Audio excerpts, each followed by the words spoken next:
Welcome back to the EOTECH channel. I'm Chase, and today we are talking helmet setups. Now, you guys probably know us for all of our firearm optics, and that's awesome. We make a wide variety of other cool merch, like this awesome hat, and all kinds of stuff you can find on our website. But one thing that we do, and we do very well, is night vision. Now, you may or may not have the money right now for night vision, and I totally understand that. However, night vision is one of the few things that you can buy that will increase capability. A lot of gear that you see out on the market is going to increase things like comfort or give you more options, that kind of stuff, but it's very hard, almost impossible to really buy capability or ability.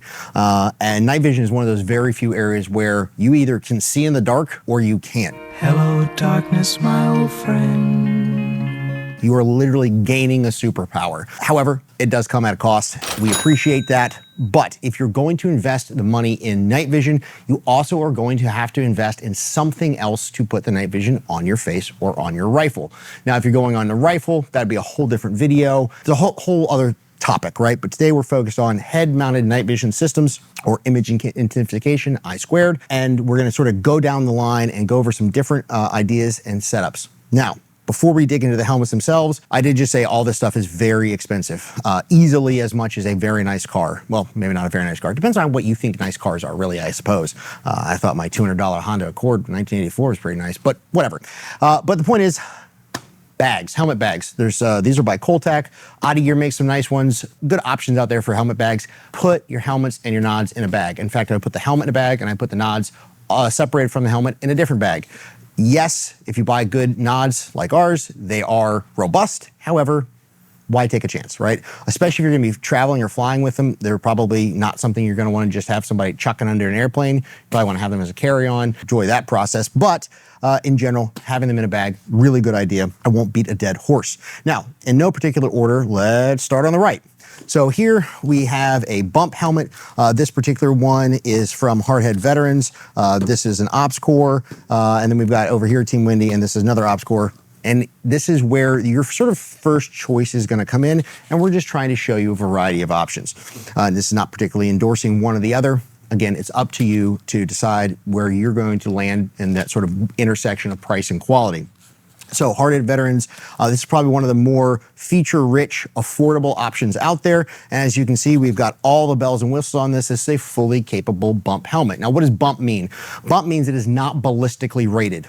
Yes, there are a few ballistically rated helmets out there, and we'll talk about that more later, that can stop some pretty impressive threats. But in general, helmets are only gonna be stopping fragmentation and maybe pistol rounds. So don't be thinking it's like your level 4 plates or something. But in general, bump helmet is focused more like what you'd think about a skateboard or bicycle helmet, right? This is protecting your heads from bumps, knocks, bruises, things that are not traveling super high velocity, but would still not be something you wanna have coming in contact with your old noggin. What do we have on this helmet, and more importantly, why? Well, up first, we have the shroud. This is how you attach the actual night vision to the helmet. It clips in, and then we've got these little bungees. All quality helmets are gonna come with these. These will actually be used to hook onto the night vision themselves, and it serves a couple of purposes. One, it's gonna help reduce any excess movement in the mount. That can be really annoying. At the end of the day, you've got all this weight on your head, and you got weight cantilevered off the front of your head. It's very taxing on your neck and shoulders. And so having any movement there can be very annoying. It's also harder to look through the tubes, and you don't wanna have any extra time, especially when you have a reduced field of vision, looking around, trying to focus on stuff. You swing your head around, and then the nods are swinging back and forth. No good at all. So you've got your bungees there. And then you can see there's a variety of Velcro patterns. This can be used, as you see here, to attach different IFS strobes and lights. It can use patches. There's thermal and IR reflective patches, all kinds of good stuff out there, or just cool patches that you want to put on your helmet because it makes you feel awesome. So up here, we've got this light. This is a multi-purpose light.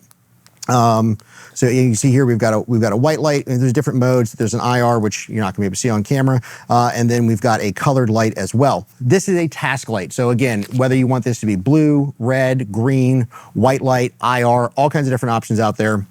The reason you may want an IR light, if you're wondering, is because some night vision are not gonna have IR illuminators on them. Some might. This is also just going to give you an extra ability to maybe do the umbrella thing where you turn a light up. Let's say if you're in a room and you're searching for stuff, bouncing that light off the ceiling is super useful. You can do that with white light or IR light if you're searching under nods, that kind of thing, for like SSE, which is sensitive site exploitation, basically looking for stuff in the dark.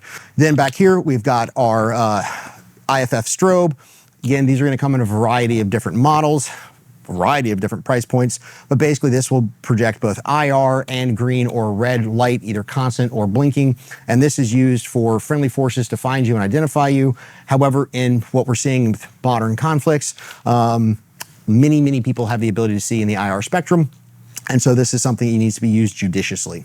Next, and probably most important after the night vision themselves, is Ear Pro. So these are Peltors. As you can see here, they clip right onto the side, which is super nice because you can swing them up out of the way and swing them down. You just push in on this, once this is on your head, sort of pop them in. You can hear that right there. That'll pop in and get a nice seal on your ears. That seal is very important. And that's just, again, protect your hearing, but it also provides radio communication via this down lead and the mic. So depending on what radio you have, there's all kinds of options out there, which I'm not going to get into. Whether you're using civilian or military comms, whatever the case may be, doesn't really matter. But having Ear Pro on your helmet, one, it's just nice because when you're wearing your helmet, you don't have to worry about finding another thing, you know it's already there. And two, you can get out of the way if you don't need it for any reason, especially if you're like really hot and sweaty, something like that. And you know, it's handy dandy in the cold because it keeps your ears warm. But really more importantly, it does provide the ability to integrate communication directly into your helmet, which is nice. And then finally in the back here, we've got our weight pouch. Now, why do we have weight on the helmet? Well, that may seem counterintuitive because I've talked about how adding weight to your head and it's extra stress on your shoulders and neck. Well, what's important is remembering this. When you put the night vision on, you're cantilevering that weight forward, right? You want to counterbalance, which is originally why these were called counterbalance pouches or counterbalance weights, so that it feels more even, right? You don't want it pulling forward on your head. One, it's going to add increased strain, and two, it's going to make them not fit your face as well. So getting that weight balance is super important. And there's a variety of options out there where you could use battery pouches for increased runtime with cables that run to your night vision. Doesn't really matter, whatever works best for you. Again, options are endless. All right, let's move on to this. This is our ops core. This is a ballistically rated helmet, so this is going to be somewhere around level 3-ish. Don't quote me on that. This is an older ops core, and you can see all their NIJ ratings on there. But basically, this is going to probably protect you from most pistol threats and high velocity fragmentation of a certain weight, and that's really it. It's best you can really get in helmets. There are some additional front plates you can add sometimes that'll stop rifle rounds. You're adding a lot more weight and a lot more cost. Up to you, just informing you as to the options. So like I talked about here on the other helmet, I mentioned the shroud. Well, here you can see the shroud as well. And here you actually see the night vision in the case.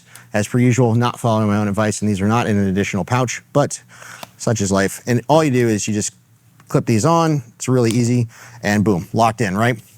Very positive. We've got the Wilcox mount here, and then there's a little button here on the side. You push this and your nods go forward. Now you'll be able to adjust these all kinds of different ways, in and out, up and down, for different cant, open your tubes up, all the kinds of good cool stuff you see all over Instagram. Take the time to learn how to fit these to your face. It is super important if you're spending all the money on night vision anyway, getting the most out of them by learning how to focus them appropriately, use them appropriately, fit them to your face appropriately. All that is extra important. So for demonstration purposes, I'm gonna pull these off for now. Moving forward here, you're gonna see something kind of interesting. So here we've got the same bungees I talked about before, but they're in a different location. It's just a different way that different companies do it. But again, they're right there for clipping onto your night vision. And up top, you can see here, this is actually a base OD green helmet, and we put the multicam Agilite helmet cover on. That's gonna help you again add that color or pattern depending on what you want, as well as some Velcro. And the thing I really like about the Agilite one is it adds this bungee system up here where you can use a variety. You can use this for like hold down chem lights or hold down extra IFF strobes, that kind of stuff if you need them. We don't have them on this helmet. The other thing I really like about Agilite is they have this awesome pouch here on the back, which works great for batteries, counterweights, all that kind of stuff. We just have the simple spark from Unity here, which you turn on, turns off. They come in red, I think white and IR. Don't quote me on that, but these are super affordable.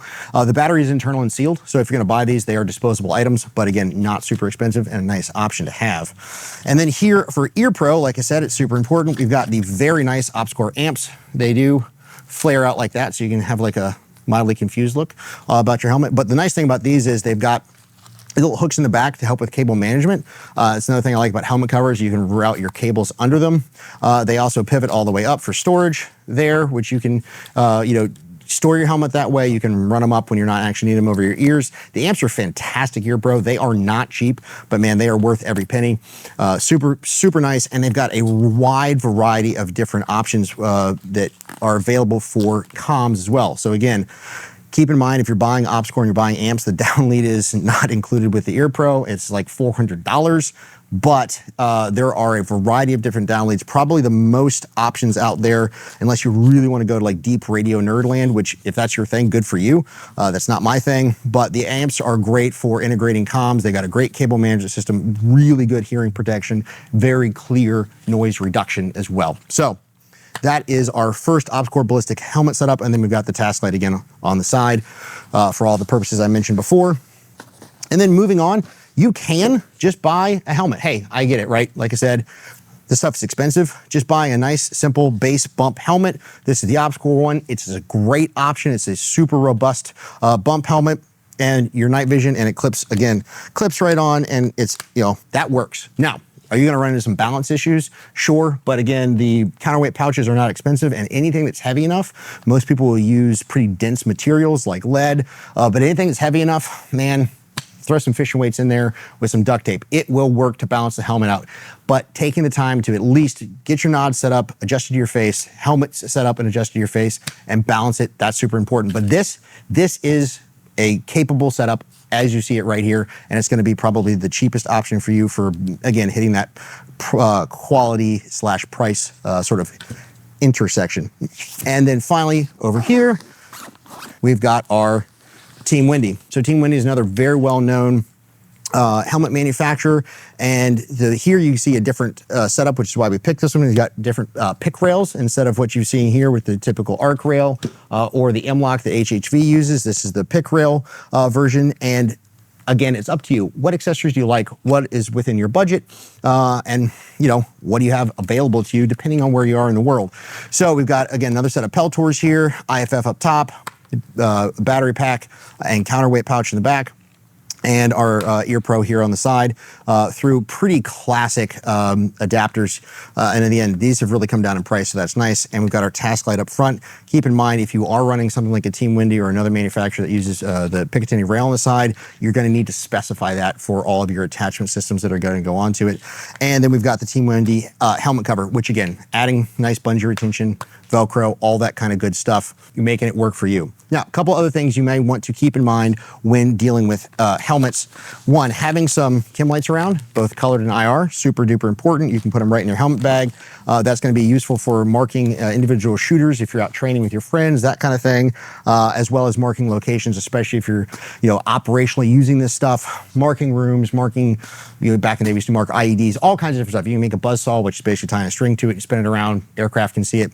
Useful things, very affordable. Keep your chem lights in there. Also, I would recommend keeping a headlamp. Now, headlamps, again, come in a wide variety of shapes, flavors, and colors, but headlamps are a great thing to always have on your gear, whether you have them on your plate carrier or keep in your helmet bag. Have a headlamp, maybe two, pretty good. And then the last thing I'm going to cover with helmets, which is probably the most important thing other than just buying night vision, learning how to use it, and buying your helmet itself, is fit. Any quality helmet's going to come with a good retention system. That's going to be a system of pads and the way it actually cinches down to your helmet. I'm a personal fan of the one that OpsCore makes. However, like I said, there's different flavors out there. They're all pretty good if you're getting from a reputable manufacturer, but man, having a system of pads in here, whether that's the ones that they come with and you're moving them around or aftermarket options, get your helmet fitting your head properly. And keep in mind, if you're going to be operating in different environments, so maybe hot and cold, your helmet sizing may change. For instance, if it's super cold, you may have a beanie on or something like that.